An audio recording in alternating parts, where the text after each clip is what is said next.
haddaba maanta waa maalin jimcaha saacad walbaba waxaana daawataan haddaynu nahay bahda Somali Media Live TV haddaba maanta doodaynu waxay ku saabsanaan doontaa sida ula socotaanba madaxweynaha federaalka ee Soomaaliya Sheekh Shariif iyo wafdi uu hogaaminayo ayaa yimi magaalada aynu ku noolnahay haddaba Sheekh Shariif yuu la kulmay muxuu Sheekh Shariif uu ku soo kordhiyay gobolka aynu ku noolnahay waxa dooda ay galaba qaadan doona aqoon-yahana Soomaaliyeed oo ka mid yahay Yaasiin Garaad oo dhinacayga fadhiya waxa kale oo dooda ka qayb qaadan doona wardheer oo aad wada garanaysaan aqoon-yahan Soomaaliyeed ahna nin businessman sidoo kale waxaan naga qayb qaadan doonaa Cabdi Fataax oo nin aqoon-yahan oo degan gobolka aynu ku noolnahay haddaba doodeena maanta wax ku saabsanaan doonta haddii Ilaahay karaan noqdo waa dood furan telefoonku waa idin furan yahay dadkana waa soo wici karaan muxuu Shariifka ku soo kordhiyay magaalada aynu ku noolnahay marka hore waxaan rabaa in aan su'aalo Yaasiin Garaad su'aasha saddexdiina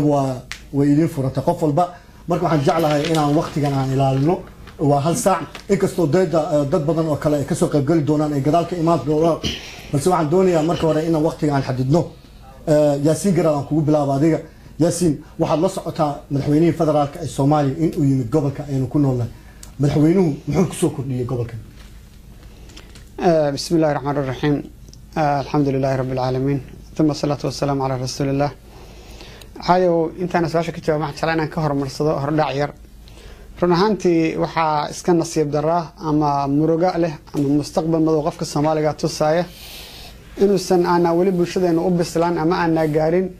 heer ah war waxaad nabcaanaysan mabda ku nabcaw waxaad jeclaanaysan mabda ku jeclow laakiin ha noqonin dhaqanka carabta laga dhaxlo aanu ree hebel baan ahay hebel haduu hanuunana waa la hanuunaya haduu halaagsamana waa la halaagsamaya saa markaan dhahay waxaan kala jeedaa Shariif galabta qof raacsana oo jeclaana aniga hadalkayga u nabcaan maayo qof nabcaana hadalkaygu galabta jeclaysiin maayo taas marka wixii ka soo haraa waa iska aragti waay aniga aragtideeda marka shakhsiga Shariif waa shakhsi marka dhinac laga fiiriyo laakiin shakhsi ma marka dhinac laga fiiriyo waa dawladda hoggaanka dawladda Soomaaliyeed waa hoggaanka ummadda waa institutionkii wakiilka yahay sida darteed Shariif nooma iman dawladda Soomaaliya noo timid wasiiradeedii wadata كابينتكده ودتا حقيقيالكده ودتا قرايالكده ودتا دا marka dawlad baa noo timid qodbada ay noo jeedisay dawladda Shariif nooma jeedin dawlad baa noo jeedisay dawladdaas oo qortay ayadoo tafatirtay oo madaxweynaha soo dhiibtay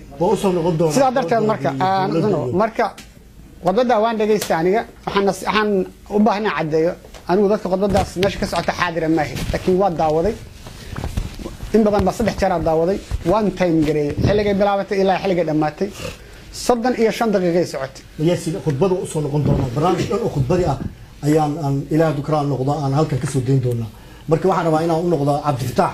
محول نقصه كبي ودي مدحوينها مقالة ذا إنه كلهم. بسم الله أرتا مدحوينها ويشنا وحياة إماتي في سلقة فايدة سنكرم. مثلا واحد شراء دات صومالية أو دليرة haboo badnaadeen jilka soo kareeya Soomaaliyeed oo aan waligood arag lagana yaabo inay maqalin qaarkood madaxweyne Soomaaliyeed bahalka yimid ama jooga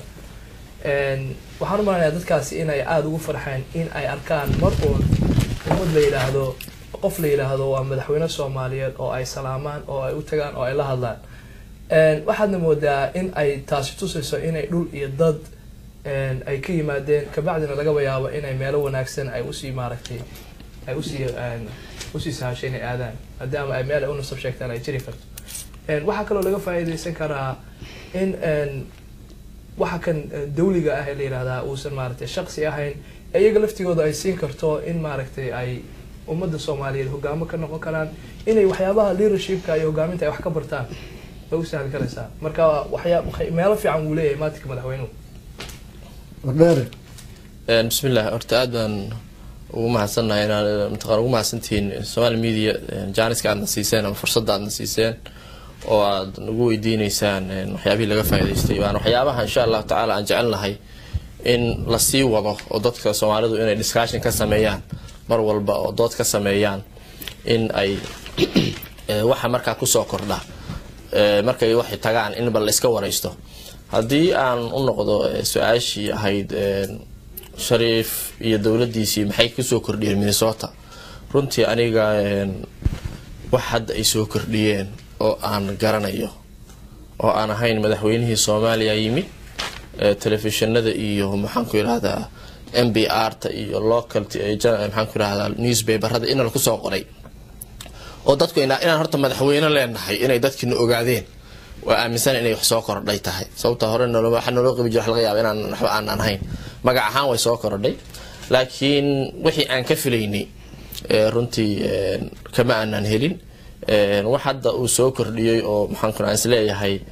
maanta waad ka faa'iideen oo madaxweynuhu cusub oo noo sheegayna runtii ma aan arkin beer aad baa maasanta waxaan ugu soo kordhay saaraha barnaamijka My TV oo aad wada garanaysaan waa liibaan wuxuu ninkii report gareynayay shariifka imaanshihiisa oo dhan liibaan su'aasha meesha taal waxa weeye madaxweynaha markuu yimid gobolkani muxuu ku soo kordhiyay bahda Somali Media Zakariya adiga Oscar aad baad u mahadsantiin iyo akhyaarta ayaguna ka soo qayb galay barnaamijka kordheer aad baad u mahadsantiin runtii su'aasha meesha taal madaxweynaha muxuu noo soo kordhiyay well madaxweynaha qofba aragtidiisa dadka isku mid ma aha qofba si wax u arkaa madaxweynaha wuxuu soo kordhiyay kulay Zakariya waxa ay la tahay shacabkiisu arkay dadyow ku dhashay gobolkan Minnesota oo Soomaaliya inay jirto ay dhegta u qabeen laakiin aysan arkin madaxweyne Soomaaliyeed oo imaada oo loo baxo oo la dhihi karo madaxweynaha Soomaaliya runtii dad badan baa ku farxay u baahnaa inay arkaan madaxweyne Soomaaliyeed madaxweynayaashii ka horeeyay runtii sida oo kale loo rabay inay yimaadaan si wanaag uma suurtagelin imaatinka wadanka Mareykanka waxayna ka laaban jireen New York laakiin tan Mareykanka ayaa u ogolaaday inay yimaadaan oo uu soo booqdo gobolada Soomaalida ay ku badan yihiin runtii Soomaalida Minnesota deganna waxaan filayaa aniga raayigayga waxay muujiyeen aragti runtii la dhihi karo oo mataqaana madaxweynahooda si fiican ayay ku soo dhaweeyeen waana wax laga sugayay ma aysan ahayn waa waajib saarnaa ayay ila tahay waxyaalaha uu soo kordhiyay kuleyba khudbadiisa runtii khudbad iska dheer yara ahayd ilaa ay soconaysay 45 daqiiqadood dad badanna mataqaana way ka heleen su'aalo badan ay qabeenna wayna ka faa'iideen aniga aragtidayda aad baa maasanta marka waxaan rabaa madaxweynaha khudbadiisa waxa kamid ahaa in uu khudbadiisa ku soo qaatay dhinaca masaajidada marka waxaan rabaa intaan su'aashaaba u gelin boo idinka ay weydiin bal saaxiibkii Cabdimaalig ayaan ka codsanayaa khudbadii madaxweynaha wuxuu ka yiri masaajidada bal inuu inoo soo daayo oo aad ila daawataan kadibna mar qof walba fikradiisa markaas uu ka dhiibto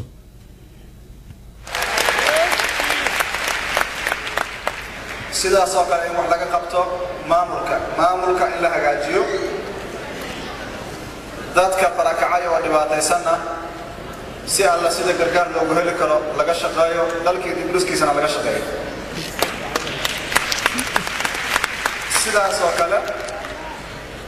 ummadda Soomaaliyeed in la isu soo dumo oo la isu soo jiido ummadda Soomaaliyeed sida waqtiina waa ummad mida waa dad runtii Ilaahay subxaanahu wa ta'aala su'aalo kale wuxuu sheegay ummadda Soomaaliyeed in laga faa'iido la isku soo jiido oo hal ummad ay tahay wuxuu kaloo sheegay in ummadda Soomaaliyeed siiba dadka aqoon-yahanada ah dadka yaryar oo caqligooda la xadaayo mas'uuliyadda naga wada saaran waxaan idin ka codsanaynaa adigana caruurtiina dibina ugu laabatiin haddaad masjidka geyseen oo wanaag aad la doonteen waa fiican tahay laakiin masaajidkii waa la soo dhex galay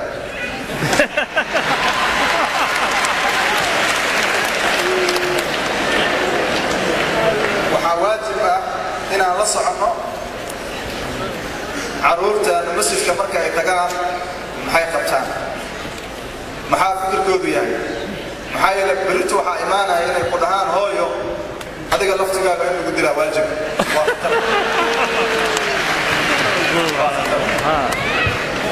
wax kalena ma aha caqligooda la bedelay